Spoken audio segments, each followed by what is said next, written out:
108 ఏమిటి సంఖ్య? ఏదైనా మంత్రం చదివితే 108 సార్లు అంటారు.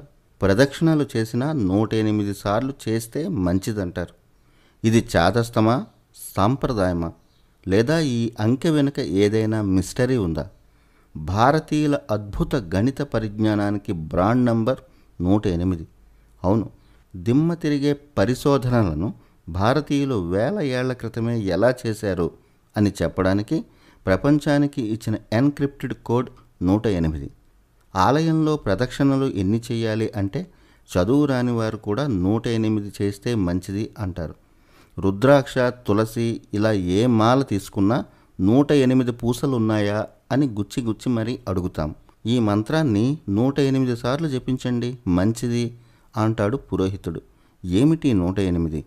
కొందరు దేవుడిని నమ్ముతారు, కొందరు నమ్మరు. కానీ అందరూ నమ్మేది సైన్స్. కనుకే అందరూ నమ్మే పరిశోధనలే చేశారు భారతీయ ఋషులు. అవి ఇలాంటి పరిశోధనలు కాదు. అందుకు సరైన ఉదాహరణ ఈ 108. ఈ 108 వెనుక అంతరిక్ష శాస్త్రమే దాగుంది. ఈ భూమి ఎక్కడిది, ఎక్కడి నుంచి వచ్చింది? ఖగోళం అనే వృత్తంలో సూర్యుడి చుట్టూ ఎంత దూరంలో తిరుగుతున్నాడు? వీటన్నిటికీ సమాధానం 108. వేదకాలంలో ఎన్నో అద్భుత పరిశోధనలు జరిగాయి. వాటిలో అంతరిక్ష శాస్త్రం కూడా ఒకటి.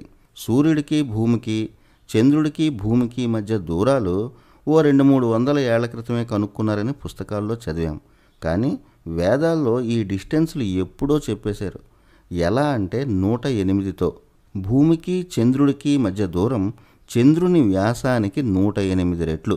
భూమికి సూర్యునికి మధ్య దూరం సూర్యుని వ్యాసానికి 108 రెట్లు. సూర్యుని వ్యాసం భూమి వ్యాసానికి 108 రెట్లు. ఏంటి ఆశ్చర్యంగా ఉందా? అవును, మనం నివసించే భూమి, మన భూమికి ప్రాణాన్నిచ్చే సూర్యుడు, భూమి ఆకర్షణను బ్యాలెన్స్ చేసే చంద్రుడు, అన్నిటి లెక్కలు, అన్నిటి దూరాలు ఈ 108తో లింకప్ అయి ఉన్నాయి. Pure astronomical science. ఊహించారా 108 వెనక ఇంత కథ ఉందని? ఇవన్నీ కాకి లెక్కలు కావు. ఆధునిక సైన్స్ పెద్ద పెద్ద కంప్యూటర్లు, మిషన్లు, శాటిలైట్లతో కనిపెట్టిన గ్రహాల దూరాలకి వేదకాలంలో భారతీయ ఋషులు 108 కోడ్తో చెప్పిన ఈ డిస్టెన్స్లకి కరెక్ట్గా సరిపోయాయి. మరి ఎవరు గొప్ప? ఇక్కడితో ఆగిపోతే మనం భారతీయులం ఎలా అవుతాం? మన జీన్స్లోనే ఫిలాసఫీ ఉంది, సైన్స్ ఉంది. ఆయుర్వేదం అందరికీ తెలిసిన వైద్య గ్రంథం. ఆయుర్వేదం ప్రకారం మనిషి శరీరంలో 108 మర్మస్థానాలు ఉంటాయి. ఈ మర్మస్థానాలే మన శరీరంలో అన్ని భాగాలకు ప్రాణాన్ని సరఫరా చేసే శక్తి ఉత్పత్తి కేంద్రాలు. మర్మకళ అని ప్రాచీన కేరళ యుద్ధ కళ ఒకటి ఉంది. వాళ్ళు మన మర్మాల మీద దాడి చేసి ఆ పాట్లు పనిచేయకుండా చేయగలరు. శ్రీచక్రం వినడమే కానీ శ్రీచక్రం అంతరార్థం ఏంటో చాలామందికి తెలియదు. సృష్టి రహస్యానికి బ్లూ ప్రింట్ అది.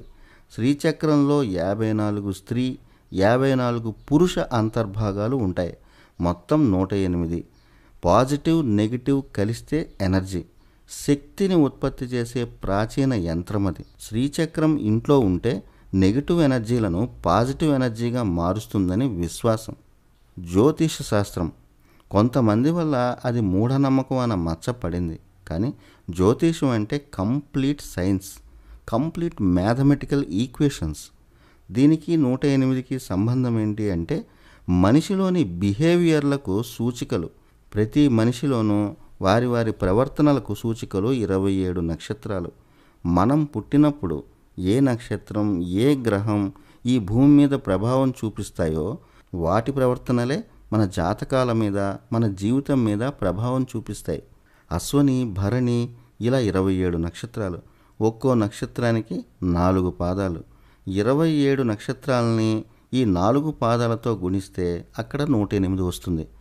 ఆధునిక మానసిక తత్వశాస్త్రం కూడా మనిషిలో ముఖ్యమైన బిహేవియర్లు 108 ఉంటాయని చెబుతుంది.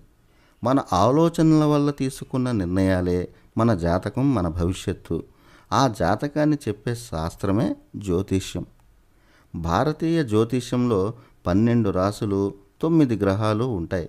12ని 9తో గుణిస్తే మళ్ళీ 108. మన ప్రాచీన ఆయుర్వేద శాస్త్రం ప్రకారం మనిషి సగటున ప్రతిరోజు 21,600 సార్లు శ్వాస తీస్తాడు. అందులో 10,800 సూర్యాంశ అంటే ప్రాణశక్తి, 10,800 సార్లు చంద్రాంశ అంటే మనం వదిలే కార్బన్ డైఆక్సైడ్ అనుకోవచ్చు. ఆక్సిజన్ను పీల్చుకొని కార్బన్ డైఆక్సైడ్ని వదలడం అన్నమాట. 10,800ని 100తో భాగిస్తే 108.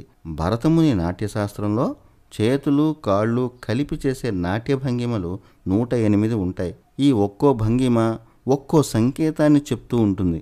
నటరాజస్వామి చేసే నాట్య భంగిమలు కూడా 108. అష్టాదశ పురాణాలు అంటే 18 పురాణాలు. వాస్తవానికి మన మొత్తం పురాణాలు 108. మన ఉపనిషత్తుల సంఖ్య 108. భగవద్గీతలో అధ్యాయాలు 18. భారతంలో పర్వాలు 18. మన ఇంట్లో ఆలయాల్లో అష్టోత్తర శతనామావళి అంటాం. అంటే 108 సార్లు నామం జపించాలని. భారతీయ కాల గణన ప్రకారం 4 యుగాలు కలిపి 43,20,000 సంవత్సరాలు. ఇది 108 అనే సంఖ్యతో భాగించబడుతుంది. ఇలా అంతరిక్ష శాస్త్రం మొత్తం 108తో ముడిపడి ఉంది. అందుకే ఆ నెంబర్కి మన ప్రాచీన ఋషులు అంత ప్రాధాన్యతనిచ్చారు. మరి ఈ సైన్స్ సామాన్యులకు చేరేదలా? విద్యార్థి లేని విద్యకు విలువ లేదు. తాము కనుక్కున్న ఈ అంశాలు నిత్యం ప్రజల మధ్య నలగాలి.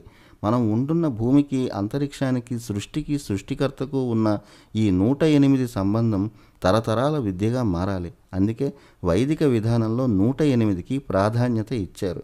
పూజ చేస్తే 108 పువ్వులు, జపం చేస్తే 108 పూసల మాల, ప్రదక్షిణలు చేస్తే 108.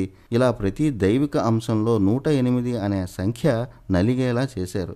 అప్పట్లో ఈ 108 గురించి పెద్దలు చెప్పేవారు. ఇప్పుడు ఈ సైన్స్ వండర్ని చెప్పేవారు కరువయ్యారు. ఈ 108 సంఖ్యని బౌద్ధులు, జైనులు, సిక్కులు వీరు కూడా దైవికంగానే భావిస్తారు. తపస్సులో 108 మానసిక స్థాయిలు ఉంటాయి. మనలోనే ఉన్న దేవుణ్ణి గుర్తించడానికి మనలో ఉన్న ఆత్మ 108 మెట్లు దాటాలని బౌద్ధుల నమ్మకం. అది మన 108 వెనుక ఉన్న రహస్యం.